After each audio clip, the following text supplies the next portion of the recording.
നമ്മൾ ചെറിയൊരു കേക്ക് മുറിക്കുന്നതാണ്.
ചെറിയ കുട്ടികളെ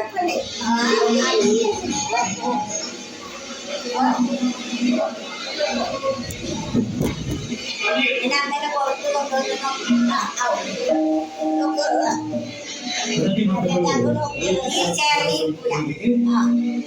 ಕಾರ್ಯಕ್ರಮದ ಅತ್ಯುತ್ತಮ ಗಾಯನಿ ಕೀಬೋರ್ಡ್ ವಾದಕಿ ವಯಲಿನ್ ವಾದಕಿ ಹಾಗೆಯೇ ನಮ್ಮ ಎಲ್ಲ ತಂಡಗಳ ತರಬೇತಿಯಲ್ಲಿ ಸಕ್ರಿಯವಾಗಿ ಮಕ್ಕಳನ್ನ ತರಬೇತಿ ಮಾಡುವಂತಹ ಲಿಖಿತವನ್ನಾಗಲಿ ಮತ್ತೊಮ್ಮೆ ಚಪ್ಪಾಳೆ ನಿಮ್ಮ ಕಡೆಯಿಂದ ಶ್ರೀ ನಾರಾಯಣ ಗುರು ಅವರ ಹಾಡು ತಮ್ಮ ಮುಂದೆ ಪ್ರಸ್ತುತಪಡಿದ್ದಾರೆ. ಇದೀಗ ತಮ್ಮ ಮುಂದೆ ಒಂದು ಅಯ್ಯಪ್ಪ ಸ್ವಾಮಿ ಗೀತೆ ಪ್ರಸ್ತುತಪಡಿಸಲು ನಮ್ಮ ತಂಡದ ಹೆಸರಿನ ಗಾಯಕ ವಿವೇಕಾನಂದ ಕಾಲೇಜ್ ಪ್ರಿನ್ಸಿಪಾಲ್ ಮಹೇಶ್ ಮೇಟ್ಲ ಇವರಿಂದ ಕನ್ನಡದಾಸ ಇದೀಗ ಇದರೊಂದಿಗೆ ಮಕ್ಕಳು ಡ್ಯಾನ್ಸ್ ಕೂಡ ಮಾಡ್ತಾ ಇದ್ದಾರೆ ಲೈವ್ ಆಗಿ. ಅದನ್ನು ಕೂಡ ಆನಂದಿಸಬೇಕಾಗಿ ಕೇಳಿಕೊಳ್ಳುತ್ತಾ ಮಕ್ಕಳಿಗೆ ಮತ್ತೊಮ್ಮೆ ಭರ್ಜರಿ ಶಬ್ದ.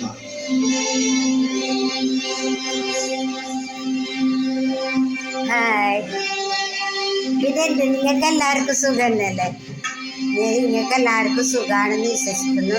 നിങ്ങൾക്ക് എല്ലാവർക്കും സുഖമാണ്. എല്ലാവരും നന്നായിട്ടിരിക്കണേ, സന്തോഷത്തിലിരിക്കണേ. അമ്മമാരെല്ലാം ഉണ്ടെങ്കിൽ, ആരും നോക്കാൻ പറ്റാത്ത അമ്മമാരുണ്ടെങ്കിൽ ഇവിടെ കൊണ്ടാക്കണേ. ഞാൻ നല്ലതുപോലെ നോക്കും. നിങ്ങൾ കുറച്ച് പേരുണ്ട്, അവർ ഓരോരോ സ്ഥലത്ത് ജോലിയിലാണുള്ളത്. ഓരോ അമ്മമാരെ നോക്കാൻ വീട് ജോലിക്കെല്ലാം പോയിട്ടുണ്ട്. പിന്നെ നമ്മൾ പിന്നെ ഫെബ്രുവരി 25-നാണ് ഈ ആശ്രമം ഉദ്ഘാടനമാക്കിയത്. ഇപ്പോൾ ഫെബ്രുവരി 25 ഒരു വർഷമാവും. അപ്പോൾ എല്ലാവരും ക്ഷണിക്കുന്നുണ്ട്. പിന്നെ അവരെല്ലാവരും ഒന്നിച്ചു കൂടി ഒരു കേക്ക് മാത്രമേ മുറിക്കുന്നുള്ളൂ. ചെറുങ്ങനെ, നമുക്ക് വലിയ സാമ്പത്തികമൊന്നുമില്ല. അപ്പോൾ അത് ചെറുങ്ങനെയാണ്. പിന്നെ ഓക്കെ, ബൈ ബൈ.